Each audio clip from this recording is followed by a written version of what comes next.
Ibu Bapak dan saudara-saudara yang dikasihi oleh Tuhan, selamat pagi. Kiranya kasih kemurahan Tuhan senantiasa menyertai kita sekalian. Saat ini saya mengajak kita mempersiapkan hati di dalam doa sebelum bersama-sama kita membaca serta merenungkan firman Tuhan. Mari kita berdoa. Kami bersyukur ya Tuhan atas hari baru, minggu kerja yang baru, pemberian Tuhan. Kami membuka hati kami untuk menerima pengajaran-Mu, menuntun kami menjalani hari sesuai dengan rencana dan kehendak-Mu. Di dalam Kristus Yesus kami berdoa. Amin. Saudara-saudara yang dikasihi oleh Tuhan, firman Tuhan saat ini kita terima dari kitab Nabi Yunus pasal yang keempat, ayat 1 sampai dengan yang keempat, kemudian kita lanjutkan pembacaan kita di ayat 6 sampai dengan yang ke-10. Yang demikian. Tetapi hal itu sangat mengesalkan hati Yunus. Lalu marahlah ia dan berdoalah ia kepada Tuhan. Katanya, "Ya Tuhan, bukanlah telah kukatakan itu ketika aku masih di negeriku? Itulah sebabnya maka aku dahulu melarikan diri ke Tarsis, sebab aku tahu bahwa Engkaulah Allah yang pengasih dan penyayang, yang panjang sabar dan berlimpah kasih setia, serta yang menyesal karena malapetaka yang hendak didatangkannya. Jadi sekarang ya Tuhan, cabutlah kiranya nyawaku, karena lebih baik aku mati daripada hidup." Tetapi firman Tuhan, "Layakkah engkau marah?" Lalu atas penentuan Tuhan Allah, tumbuhlah sebatang pohon jarak melampaui kepala Yunus untuk menaunginya, agar ia terhibur daripada kekesalan hatinya. Yunus sangat bersukacita karena pohon jarak itu. Tetapi keesokan harinya, ketika fajar menyingsing, atas penentuan Allah, datanglah seekor ulat yang menggerek pohon jarak itu sehingga layu. Segera sesudah matahari terbit, maka atas penentuan Allah bertiuplah angin timur yang panas terik, sehingga sinar matahari menyakiti kepala Yunus. Lalu rebahlah ia lesu dan berharap supaya mati. Katanya, "Lebih baiklah aku mati daripada hidup." Tetapi berfirmanlah Allah kepada Yunus, "Layakkah engkau marah karena pohon jarak itu?" Jawabnya, "Selayaknya lah aku marah sampai mati." Lalu Allah berfirman, "Engkau sayang kepada pohon jarak itu, yang untuknya sedikit pun engkau tidak berjerih payah dan yang tidak engkau tumbuhkan, yang tumbuh dalam satu malam dan binasa dalam satu malam pula. Bagaimana tidak, aku akan sayang kepada Niniwe, kota yang besar itu, yang berpenduduk lebih dari 120.000 orang, yang semuanya tak tahu membedakan tangan kanan dan tangan kiri, dengan ternaknya yang banyak." Demikianlah firman Tuhan. Saudara, pernah punya musuh? Pasti pernah. Coba saja lihat cerita-cerita dalam sinetron atau drama Korea.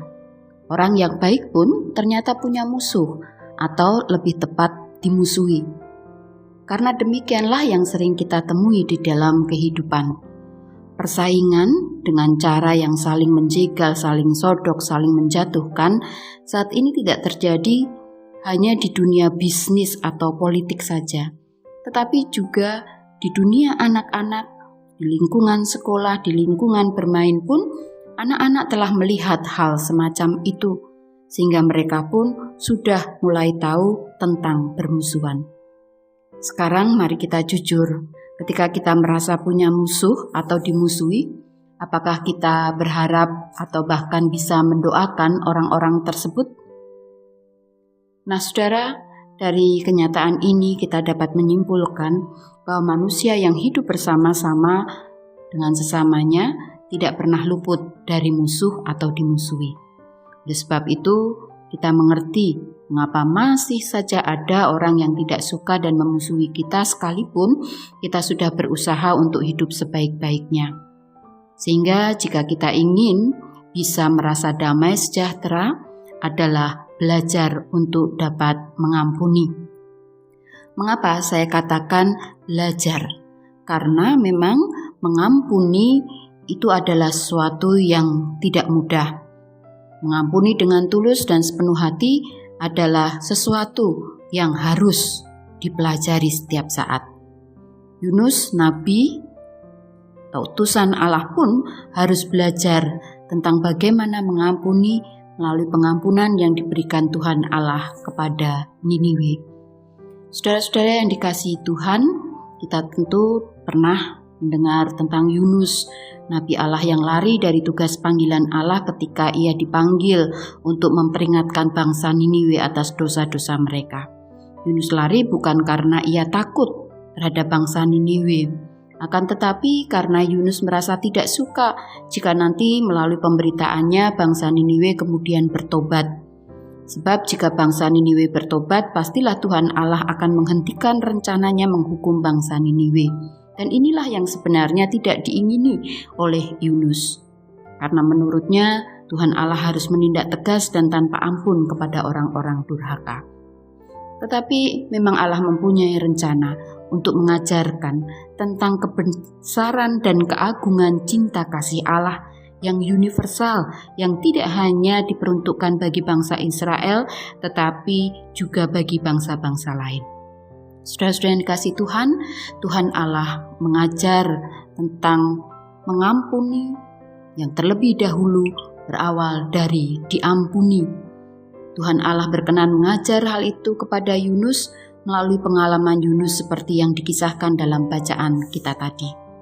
Saudara, pengalaman Yunus ini mengajar kepada kita beberapa hal yang penting. Yang pertama, bagaimanapun kita telah jatuh di dalam dosa, tetap ada pengharapan akan pengampunan Allah, akan kesempatan yang baru bagi setiap orang yang bertobat dan tulus di hadapan Allah. Dan yang kedua, saudara, pengampunan Allah menunjukkan akan keagungan dan kebesaran cinta Allah yang harus kita hayati. Karena hanya dengan penghayatan itu, kita pun dimampukan untuk mengampuni, memaafkan orang lain, serta memberi kesempatan yang baru bagi yang lain untuk dapat hidup lebih baik di dalam pengharapan dan pertobatan. Marilah kita menjadi orang-orang yang menghayati karya pengampunan melalui kesediaan untuk mengampuni dan melepas maaf, mengampuni sesama kita. Amin.